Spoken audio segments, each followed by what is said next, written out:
Join me as I show you how to fix cakey makeup by tackling the 3 biggest application mistakes that might be ruining your look.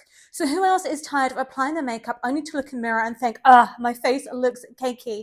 You're not alone. Trust me, I have been there too. And it's frustrating when you can't seem to achieve that flawless, natural finish you see on social media. Although remember, social media isn't real. I don't know what percentage of photos have gone through Facetune and other editing apps, but it's a lot. While we are not going to look like a Facetune photo in real life, unless you have the most incredible genes, and even then your skin's going to have texture, but we can avoid cake face. What do I mean by cake face? I mean just when it looks like your makeup is on so thick. So I've been on stage since the age of 3, and I started traveling around the world as a ballerina and dancer at 19.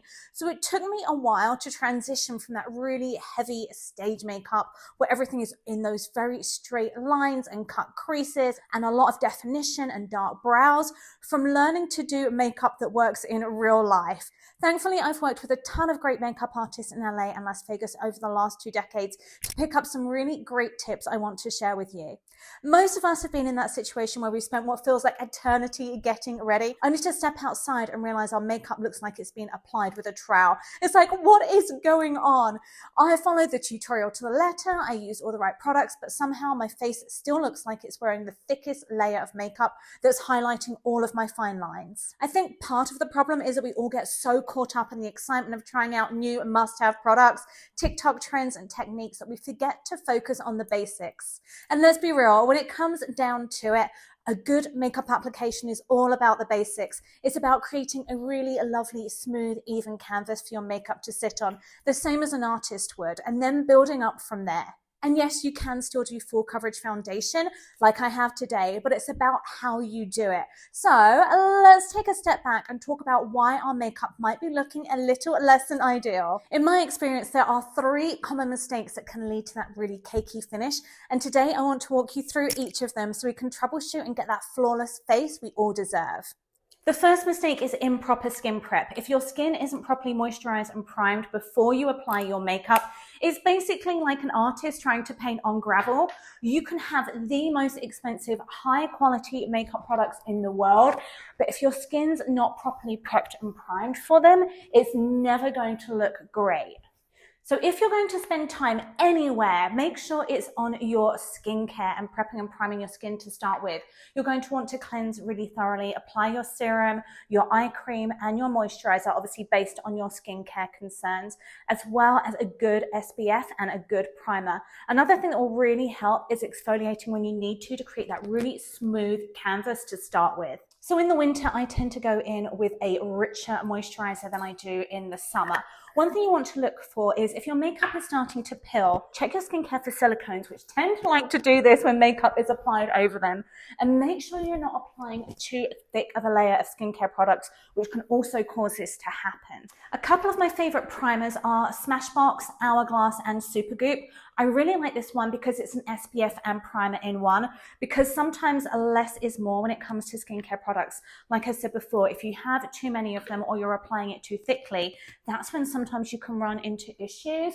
So as you can see, when I've done my skincare routine, it just creates quite an even start. That Supergoop is tinted, so sometimes that means I can use less foundation as well, which creates less of that cakey effect.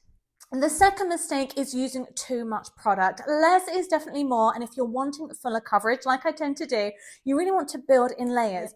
Don't cake it all on at once. I know it can be really tempting to pile on the foundation and concealer in one go to save time, especially if you're trying to cover up spots and blemishes or dark circles, especially in the morning. But the truth is, these are the 2 products that tend to cause that cakey look. So really try and build as slowly as you have time for. It's easy to add, it's much harder to take away, and using too much product can lead to that heavy, cakey finish that's just not flattering, especially as you get older and it starts to sink into all of the fine lines and wrinkles more.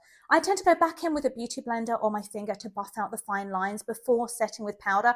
Otherwise, makeup just sinks into them and that exacerbates them. The third and final mistake is not blending or not blending enough. So when you're applying your makeup, it's so important to blend, especially around the edges like your jawline.